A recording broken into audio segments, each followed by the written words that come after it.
हर हर महादेव। देवों का देव महादेव जी के चरण में प्रणाम करती हूँ, मेरा प्रणाम स्वीकार हो। माता गौरी पार्वती के चरण में प्रणाम करती हूँ, मेरा प्रणाम स्वीकार हो। गणपति ललनमा के चरण में प्रणाम करती हूँ, मेरा प्रणाम स्वीकार हो। माता और पिताजी के चरण में प्रणाम करती हूँ, मेरा प्रणाम स्वीकार हो। गुरु भाई बहना, मैं एक कथा सुनाने जा रही हूँ, इस कथा को पूरा सुनिए और रहस्य जानिए। हर हर महादेव, घर घर महादेव। गुरु भाई बहना, एक गांव में एक भगवान भोलेनाथ की शिष्य थी। गुरु भाई बहना,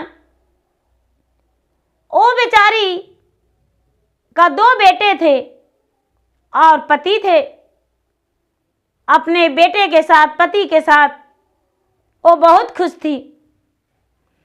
लेकिन गुरु भाई बहना, समय किसके क्या लिखा है कर्म में कोई नहीं जानता, कब क्या होगा। वो बेचारी जो थी, उसके एक्सीडेंट में दोनों बेटे भी चले गए इस दुनिया से और उसका पति भी चले गए। उनके सहारा कोई नहीं रहे। आप बेचारी हर दिन रोती कलपती रहती थी, कुड़ती थी। और उनको जो गांव वाले थे, गांव वाले ताना मारते थे कि इसका तो कोई नहीं है। बेचारी और रोती थी।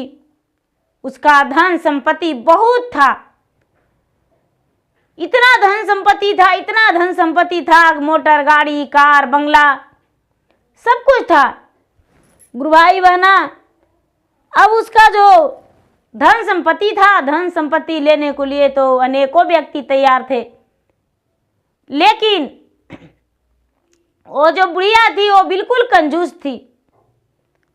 अपना जानवर नहीं तो किसी को दान करती थी और ना ही तो भूखे को अन्न कभी खिलाई थी, ना ही तो नंगे को चीर दी थी। कोई भिखारी को एक मुट्ठी भोजन या एक मुट्ठी अन्न भीख में भी नहीं दी थी। गुरु भाई बहना, बिल्कुल बुढ़िया कंजूस थी। इतना कंजूस बुढ़िया थी जो कि उनका गाथा पूरी नहीं हो सकती, जितना कंजूस थी। गुरु भाई बहना, जब उनका कोई नहीं थे तो उनका बुढ़िया के मैके में भाई थे।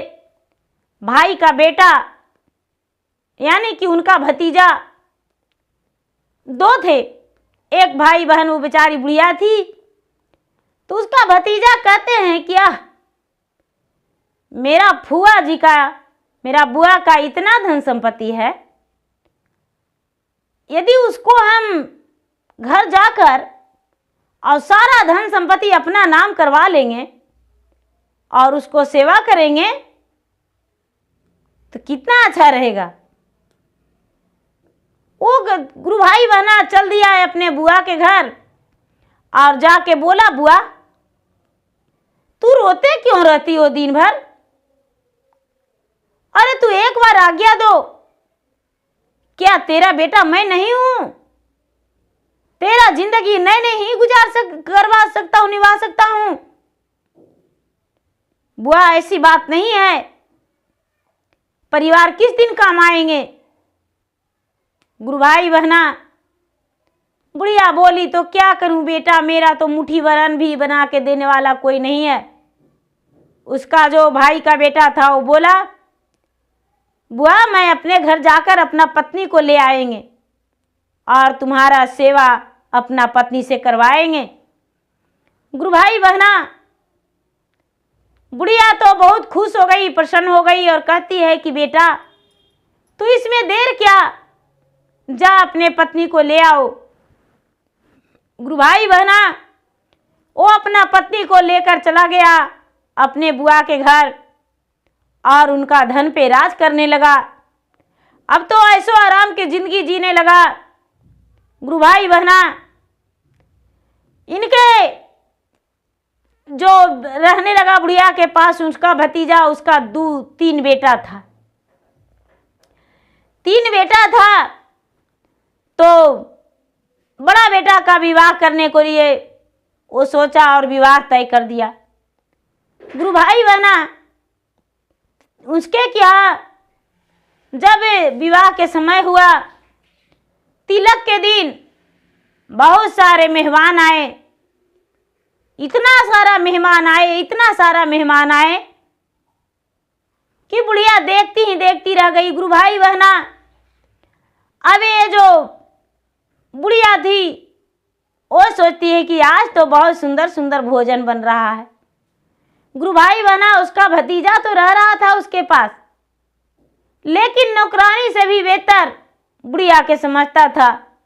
बुढ़िया उसके घर, अपने ही घर में नौकरों की तरह रहती थी, नहीं तो उनका समय से भोजन और नहीं तो कपड़ा, और उसे ताना दे दिया करते थे कि ए बुढ़िया, एक तो तेरे साथ रहने आया हूं और तू मुझे ऐसे करती हो, ऐसे बोलती हो। गुरु भाई बहना, हर बातों में बोलती बंद कर दिया करता था उसका भतीजा और उसका बहू। गुरु भाई बहना, बेटा तो बनने गए थे, लेकिन मालिक बन के सीने पर सवार होके बुढ़िया के रहा करता था। तिलक के दिन गुरु भाई बहना, उनके घर अनेक प्रकार का मिठाइयां बना। इनका एक बेटी भी था, उनका भतीजा का। वो देखी कि अरे मेरा बुआ दादी जो है वो कुछ नहीं खाई है, सारा मेहमान खा लिया है। गुरु भाई बहना जाके बोला, दादी माँ बहुत अच्छे अच्छे आज पकवान बना है, भैया का आज तिलक आया है।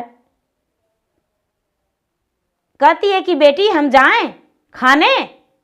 हाँ दादी माँ, जाकर खा लो। गुरु भाई बहना जब खाने गई तो बहुत सारे मेहमान थे।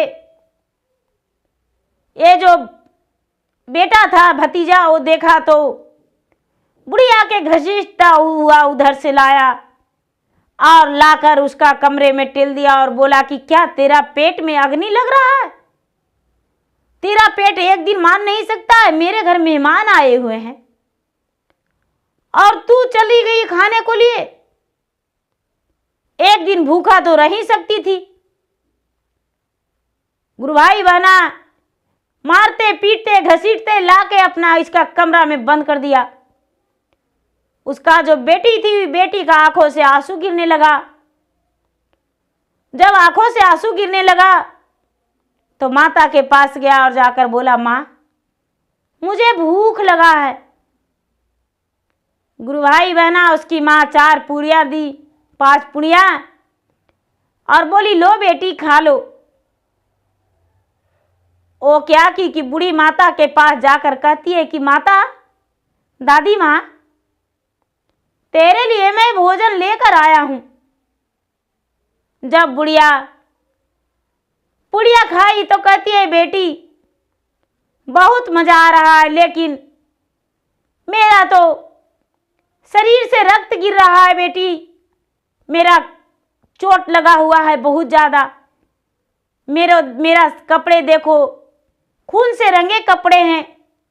तेरे पिता ने घसीट कर लाया और मारा और टेल दिया तो मेरा हाथ पांव फूट गया है, जख्म हो गया है। गुरु भाई बहना कहती है कि वो जो 4-5 पुड़िया थी वो खा गई बुढ़िया, और कहती है और लेकर आओ बेटी। तो उसका भतीजे का बेटी जो थी वो कहती है कि दादी माँ मैं कैसे लाऊं, ये तो मेरा भोजन का हिस्सा का था, मेरा भोजन था, मैं अपने भोजन तुम्हें लाकर दे दिया हूं। गुरु भाई बहना इतना बात सुनते ही बुढ़िया के आंखों से आंसू झरझर गिरने लगा और प्यार भरा इसे चूमने लगी बुढ़िया और कहती है, बेटी भगवान तुम्हारा भला करे और तुम सुखी रहना, जिंदगी में तेरा दुख कभी नहीं आवे।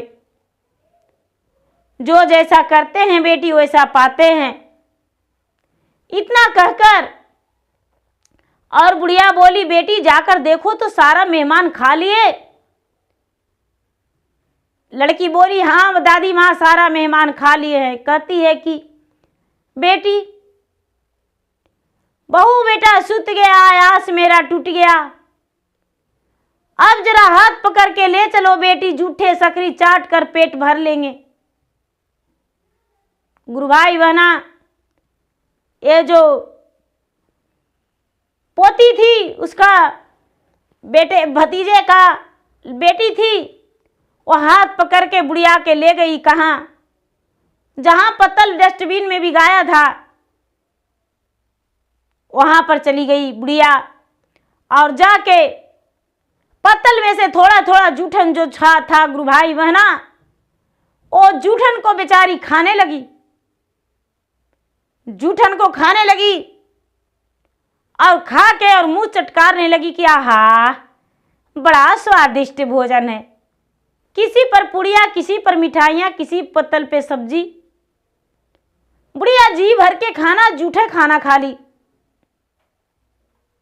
गुरु भाई बहना, अब इसका जो बहू थी, बहू बाहर निकली, सारा मेहमान खा कर तो चले गए थे।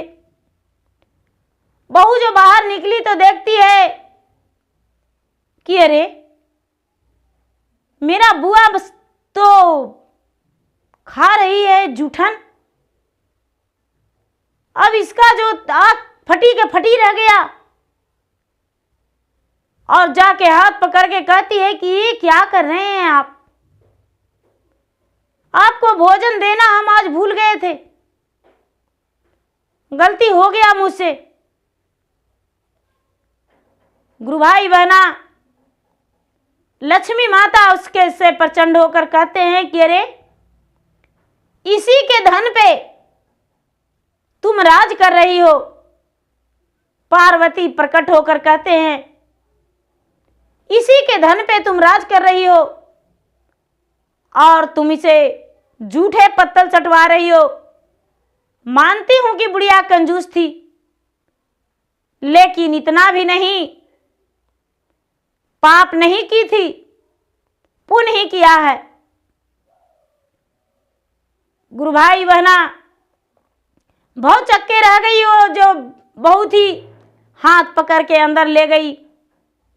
लक्ष्मी माता तो उसे नजर भी नहीं आए और आवाज ऐसा कानों में गूंजने लगा। बुढ़िया के कपड़े चेंज किया और बुढ़िया के हाथ पांव में जख्म पर मलहम लगाया। मलहम लगा के और बुढ़िया के अपने गले से लगा के कहती है कि दादी माँ, बूढ़ी माँ, आज दिन के बाद आपको कभी दुख नहीं देंगे, क्योंकि ये तो आपका सब कुछ था और मैंने आपका धन पे राज कर रहा हूं और बदले में आपका ही मैं दुख दे रहा हूं। नहीं दादी माँ, ऐसा नहीं होगा। गुरु भाई बहना अपने पति से जाकर बोली, पतिदेव जी आपने कितना गलती किया, जिसके धन पे मैंने राज कर रहा हूं उसी को आज आपने भोजन नहीं दिया। हे भगवान, हम लोगों का तो नरक में भी जगह नहीं मिलेगा। इतना करके और उस दिन से बुढ़िया को अच्छे से सेवा करने लगी और अच्छा अच्छा वस्त्र देने लगी, समय से भोजन देने लगी। और बुढ़िया जो थी, बुढ़िया भी अपना अच्छे से रहने लगी। तो गुरु भाई बहना, उसका कर्तव्य जो था, जो मिला, कोई भी भिखारी को धुतकार कर नहीं चलाना चाहिए, भूखे को भी अन्न देना चाहिए। किस रूप से भगवान आते हैं चले जाते हैं कोई पता नहीं। तो गुरु भाई बहना, मेरा वीडियो अच्छा लगे तो इसे लाइक कीजिए, शेयर कीजिए, सब्सक्राइब कीजिए। और मैं इंस्टाग्राम पे भी हूँ, मैं फेसबुक पे भी हूँ। मेरा इंस्टाग्राम पे, मेरा फेसबुक पे फॉलो कीजिए, लाइक कीजिए, शेयर कीजिए। गुरु भाई बहना, आप वीडियो सुनते हैं पर लाइक नहीं करते हैं, मुझे क्या पता आपको क्या पसंद क्या नहीं पसंद। आप कमेंट बॉक्स में लिख कर भेजिएगा, तब तो आप जानेंगे कि आपको ये पसंद है और ऐसा कथा आपको चाहिए, वैसा कथा हम आपको सुनाएंगे। और आपकी कथा सुनाने के लिए आपका रीता संगीत जगत चैनल जो है, और रीता संगीत चैनल है, इस पे आपके कथा सुनने के लिए मैं अच्छी अच्छी कहानियाँ डालते रहती हूँ। धन्यवाद। हर हर महादेव, घर घर महादेव।